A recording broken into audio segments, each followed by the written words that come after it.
Hello बच्चों, आइए इस प्रश्न को पढ़ते हैं। पृथ्वी से h ऊंचाई पर एक रॉकेट पर लगने वाला गुरुत्वाकर्षण बल इसके द्वारा समुद्र तल पर लगने वाले गुरुत्वाकर्षण बल का 1/3 है। h तथा re जो कि पृथ्वी की त्रिज्या है में संबंध क्या है? आइए इस प्रश्न की मुख्य अवधारणा की चर्चा करें। मुख्य अवधारणा। मान लीजिए एक गोला है हमारे पास में कुछ इस तरीके से। यह एक ठोस गोला है। ये एक ठोस गोला है जिसका द्रव्यमान मान लेते हैं m है और त्रिज्या r है, और ये मान लेते हैं इसका केंद्र है। तो केंद्र से बाहर इस गोले के सतह से h ऊंचाई पर मान लीजिए एक बिंदु है जिसको हम P नाम दे देते हैं। इस पर जो गुरुत्वीय त्वरण होगा वो केंद्र की तरफ होगा।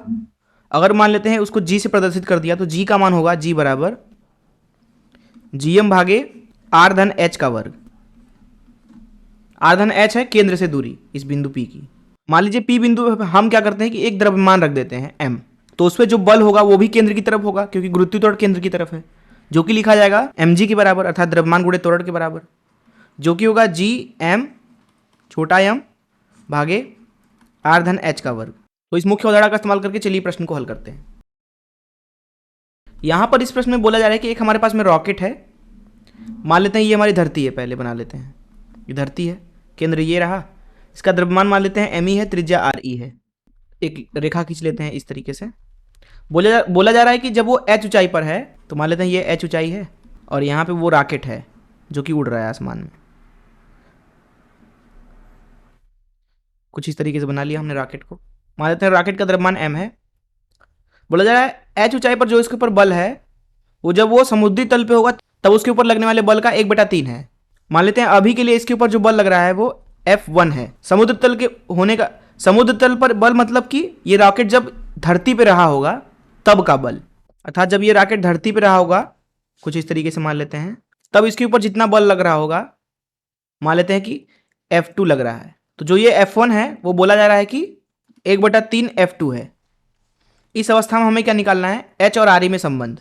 देखिए, अगर हम बात करें गुरुत्वीय त्वरण का सतह पे मान, तो सतह के लिए अगर हम मुख्य अवधारणा से सूत्र का इस्तेमाल करें इसका, तो h का मान 0 होगा, अर्थात सतह पे जो गुरुत्वीय त्वरण होगा उसका मान लिखा जा सकता है, हम उसको g0 से दर्शा देते हैं, g me भागे re का वर्ग के बराबर। वहीं जब वो रॉकेट h ऊंचाई पर है तो वहां पे गुरुत्वीय त्वरण जो होगा, वहां पे गुरुत्वीय त्वरण जिसको हम g बोल देते हैं वो हो जाएगा g me भागे re धन h का वर्ग। अर्थात यहाँ पे अगर हम F2 का मान लिखना चाहें तो हो जाएगा mg0 के बराबर, और F1 का मान लिखना चाहें तो वह हो जाएगा mg के बराबर। अर्थात यहाँ पे F2 का मान है g me छोटा m भागे re का वर्ग।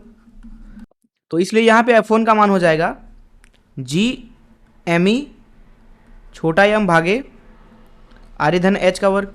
इन दोनों को उठा के हम इस समीकरण में डाल देते हैं तो हमें मिलने वाला है g me छोटा m भागे re धन h इसका वर्ग, ये बराबर है 1/3 गुणे F2 जो कि है g me m भागे re के वर्ग के बराबर। तो यहाँ से आपको दिख रहा होगा कि ये ऊपर वाला पूरा पद कट जाएगा और मिलेगा 3 re का वर्ग बराबर re धन h का वर्ग।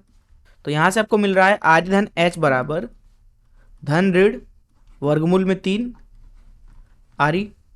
तो यहाँ से h मिल रहा है धन ऋण वर्गमूल में 3 re ऋण re। अब यहाँ पे h का मान ऋणात्मक तो हो नहीं सकता है, इसलिए यहाँ से h का मान मिलेगा आपको वर्गमूल में 3 re ऋण re। अर्थात यही वो ऊंचाई है जो इस प्रश्न में पूछी गई थी।